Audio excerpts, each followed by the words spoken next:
ದಕ್ಷಿಣ ಕನ್ನಡ ಜಿಲ್ಲೆಯ ಬೆಳ್ತಂಗಡಿ ತಾಲೂಕಿನ ಉಜಿರೆಯಲ್ಲಿ ನಡೆದಂತಹ 8 ವರ್ಷದ ಬಾಲಕನ ಅಪಹರಣ ಪ್ರಕರಣವನ್ನ ಪೊಲೀಸರು ಕ್ಷಿಪ್ರವಾಗಿ ಭೇದಿಸಿದ್ದಾರೆ. ಸದ್ಯಕ್ಕೆ ಪ್ರಕರಣದಲ್ಲಿ ಪಾಲ್ಗೊಂಡ 6 ಮಂದಿಯನ್ನ ಬಂಧಿಸಲಾಗಿದೆ. ಈ 6 ಜನರು ಕೃತ್ಯದಲ್ಲಿ ಭಾಗಿಯಾಗಿದ್ದು ಇವರಿಗೆ ಸುಪಾರಿ ಕೊಟ್ಟ ವ್ಯಕ್ತಿ ಕೂಡ ಬೇರೆ ಇದ್ದಾನೆ. ಆತನ ಬಗ್ಗೆ ಮಾಹಿತಿಯನ್ನ ಕಲೆ ಹಾಕಿದ್ದು ಶೀಘ್ರದಲ್ಲೇ ಬಂಧಿಸುತ್ತೇವೆ ಎನ್ನುವಂತಹ ಮಾತುಗಳನ್ನ ದಕ್ಷಿಣ ಕನ್ನಡ ಜಿಲ್ಲಾ ಎಸ್ಪಿ ಲಕ್ಷ್ಮೀ ಪ್ರಸಾದ್ ಹೇಳಿದ್ದಾರೆ.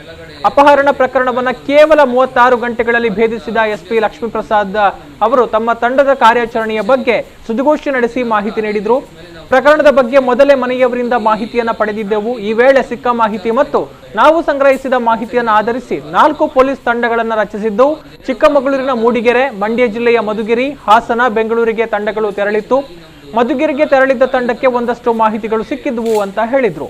ಮಂಡ್ಯ ಜಿಲ್ಲೆಯ ಬೇವಿನಹಳ್ಳಿ ಗ್ರಾಮದ ದೇವಲಕೆರೆಯ ರಂಜಿತ್, ಕೆಎಂ ದೊಡ್ಡಿ ಸಮೀಪದ ಕೋಡಿಕೆರೆ ಗ್ರಾಮದ ಹನುಮಂತು, ಮೈಸೂರು ಜಿಲ್ಲೆಯ ಅರಸೀಕೆರೆ ತಾಲೂಕಿನ ತಲಕಾಡು ಗ್ರಾಮದ ಗಂಗಾಧರ, ಬೆಂಗಳೂರಿನ ದೊಡ್ಡಮ್ಮನಹಳ್ಳ 2ನೇ ಕ್ರಾಸ್ ನಿವಾಸಿ ಕಮಲ್ ಎಂಬ 4ರನ್ನ ಪ್ರಮುಖ ಆರೋಪಿ ಬಾಡಿಗೆಗೆ ಪಡೆದು ಸ್ಕೆಚ್ ರೂಪಿಸಿದ್ದ.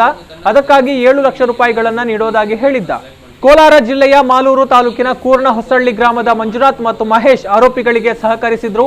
ಉಜಿರೆಯಿಂದ ನೇರವಾಗಿ ಸುಳ್ಯ, ಮಡಿಕೇರಿ, ಹಾಸನ ಮಾರ್ಗವಾಗಿ ಬೆಂಗಳೂರಿಗೆ ಹೋಗಿ ಕೋಲಾರದತ್ತ ಹೋಗಿದ್ದಾರೆ. ಈ ನಡುವೆ ಎಲ್ಲಿಯೂ ಕೂಡ ನಿಲ್ಲಿಸದೆ ಪ್ರಯಾಣ ಮಾಡಿದ್ದಾರೆ.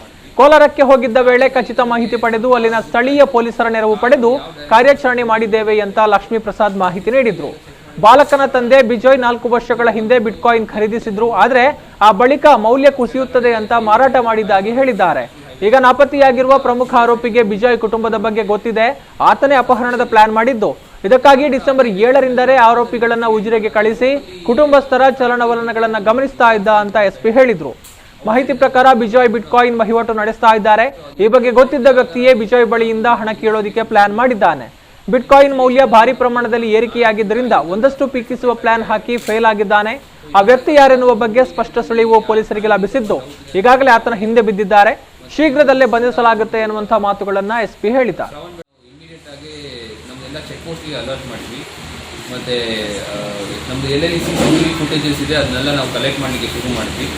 ಸೊ ಸ್ಟಾರ್ಟಿಂಗ್ನಲ್ಲಿ ನಮಗೆ ಸ್ವಲ್ಪ ಗೊತ್ತಾಯಿತು ಕಾರು ಯಾವ ಡೈರೆಕ್ಷನ್ನಲ್ಲಿ ಹೋಗಿರ್ಬೋದು ಅಂತ ಹೇಳ್ಬಿಟ್ಟು ನಾವು CCTV ಎಲ್ಲ ಚೆಕ್ ಮಾಡಿರೋ ಪ್ರಕಾರ ಅದು ಉಜಿರೆ ಬಂದ್ಬಿಟ್ಟು ಮತ್ತು ಮುಂದೆ ಧರ್ಮಸ್ಥಳದಿಂದ ಕೆಳಗಡೆ ಹೈವೇ ಸೈಡು ಬ್ಯಾಂಗ್ಳೂರು ನ್ಯಾಷನಲ್ ಹೈವೇಗೆ ಹೋಗ್ಬಿಟ್ಟು ಅಲ್ಲಿಂದ ಸುಳ್ಯ ಸೈಡಿಗೆ ಹೋಗಿರ್ಬೋದು ಅಂತ ನಮಗೆ ಒಂದು ಸಸ್ಪಿಷನ್ ಇತ್ತು.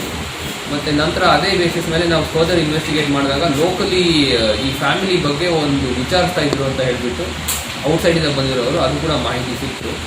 ಸೊ ಅದೆರಡು ಮಾಹಿತಿ ಆಧಾರ ಮೇಲೆ ನಾವು ನಮ್ಮದು ಇನ್ವೆಸ್ಟಿಗೇಷನ್ ಶುರು ಮಾಡಿದ್ವಿ. ಸೊ ಇನ್ವೆಸ್ಟಿಗೇಷನ್ನಲ್ಲಿ ನಾವು 4ರಿಂದ 5 ತಂಡ ಸಪ್ರೇಟಾಗಿ ರಚನೆ ಮಾಡಿದ್ವಿ. ಸೊ ಈ ತಂಡಗಳೆಲ್ಲ ಒಂದು ಮೂಡಿಗೆರೆನಲ್ಲಿ ಯಾರು ಫ್ಯಾಮಿಲಿ ಸ್ವಲ್ಪ ಡೌಟ್ ಇದೆ ಅಂತ ಹೇಳಿದ್ರು ಅಲ್ಲಿಗೆ ಹೋದರು. ಮತ್ತು ಇನ್ನೂ ಒಂದು ತಂಡ ನಮ್ಮದು ಶ್ರವಣಬೆಳಗೊಳ ಹಾಸನ ಸೈಡಿಗೆ ಹೋಯಿತು. ಇನ್ನೊಂದು ತಂಡ ಮಧುಗಿರಿ ತಾಲೂಕಿಗೆ ಹೋದರು. ಮತ್ತು ಇನ್ನೊಂದು ತಂಡ ಬ್ಯಾಂಗ್ಳೂರಿಗೆ ಹೋದರು.